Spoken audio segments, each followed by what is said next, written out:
Hey Lisa, thanks for Hey. coming.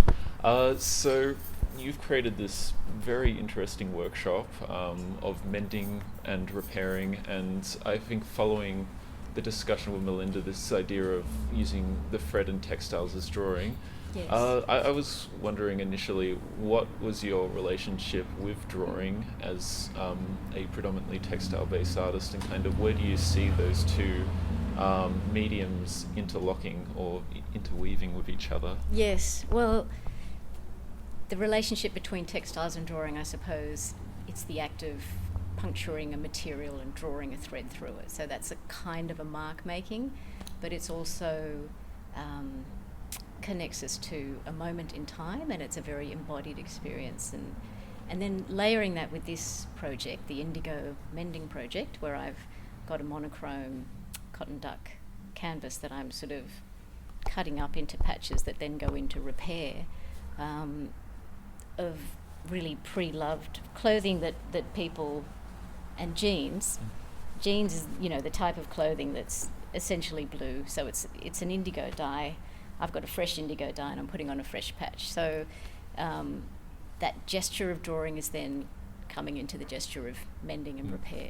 And it's been this beautiful community-orientated project where you've had people come in, and it's also been this idea of kind of showing affirmation. You said you've had some of your, teachers and mentors come in, as Yes. well as friends and family, and you've kind of spent this considered amount of time working on these projects. So, and plus, you've been sitting this gallery more than anyone else. Yes, I've been inhabiting this corner. Yeah, like this has been your home for almost 2 weeks now. So I guess my question is, what has been your experience kind of working through this? Interestingly, from being in the space, I think you get that slowing down of time, and there's that sort of an embodiment, like jeans, even when I've just got them hanging up, each one by the back hook, and you can see they still have so many traces of their owners, and they sort of have their own personality.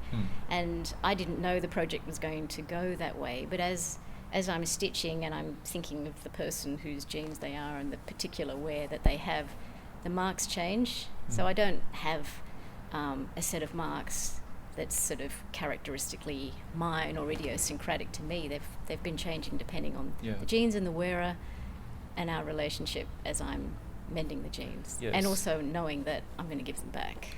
I'm not keeping them, so it's a different kind of display. Okay. You've used indigo dye as well as a big part of this project. Yes. What does indigo dye mean to you symbolically? It underlies denim, and denim as workwear, and jeans as a kind of a democratic, accessible kind of workwear that a lot of artists just wear. Yeah. So, which has parallels to drawing in terms of democratic accessibility and a known colour and a known material. So that's how I've come to use indigo, and also just to draw some parameters around the project, just to create something that's sort of about blue and a particular type of blue and a particular type of fabric and its associations and why we wear it, and then along with the gesture of mending.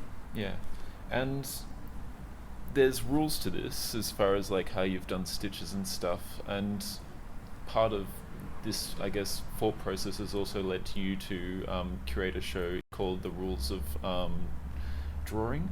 Yes. And it's an exhibition where you're getting 7 Japanese artists to engage with what they consider the rules of their practices as far as drawing is concerned. Can you tell me a little bit more about that exhibition? Yeah, I've actually got Tetsuya Chiba. Okay. He uses drawing as preparations for his painting, and they're sort of about fractals. Then I've got Rin Fukumoto, who draws circles. Susumu Takashima never sharpens his pencil, just once at the beginning of the drawing. Kai Koyama draws lines that he can't see using carbon paper. And then Kanae Toyama makes marks just with one dip of the paintbrush. She'll then wash the paintbrush and put another one on. So those are the kind of limited sphere that they're operating in to create their drawings. Those are sort of the rules. I'm hoping that maybe that rules of drawing will capture something about the methodical aspect of a drawing practice that I was quite drawn to, and also abstract geometric work. that they have in common. And after spending so much time on this like wonderful project that's engaged with mending and stuff, have you been able to reflect on your own practice, and has this given you any prompts for future works? Putting this together, I didn't have a lot of notice, and when Beata first invited me, so it was one of those things where I can either get out some drawings that I'd done before, or I could just try and work through this idea that I had in my head about an indigo dyed monochrome that turned into patches that was to be worn on in jeans on the bodies of artists that I know. So the first pair of jeans I was in an exhibition with a friend about a year ago, and I just had that idea in my head. So I guess what it's taught me is just you can go with the flow sometimes. You don't have to have a directed outcome, and drawing is very much an exploration and a journey, and it's quite freeing. All right, thank you, Lisa. Thanks, Daniel.